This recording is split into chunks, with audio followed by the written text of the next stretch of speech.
Сәлем! Келе жатқан көктемгі мейрамдарға орай сіздерге осындай әшекейлердің жасалу үлгісін көрсетемін. Ең алдымен бізге дайын сақиналар бар: түйреуіш, қарлығаш өрнекті шарм, 2 түрлі жіңішке шынжыр, жалғауға арналған кішкентай сақиналар және моншақтар қажет. Алдымен бір сақинаны алып, түйреуіштің ортаңғы сақинасына әшекейімізді жалғаймыз. Одан кейін құстың төменгі бөлігіне інжу моншақты бекітеміз. Келесі шынжырдың ұзындығын шамалап көріп, кесіп аламыз. Шынжырдың бір бөлігін алып, 2 шынжырды өзара қосамыз. Екіншісімен дәл осылай қайталаймыз.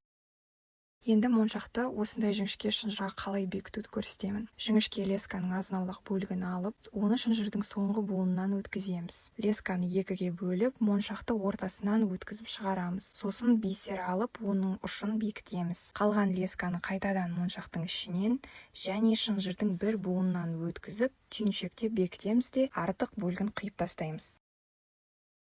Түйреуіштің бос қалған сақиналарына дайын моншақтарымызды бекітеміз. Міне, менде осындай әшекей шықты. Басқа да қызықты жобалар көру үшін менің парақшама жазылып қойыңыздар.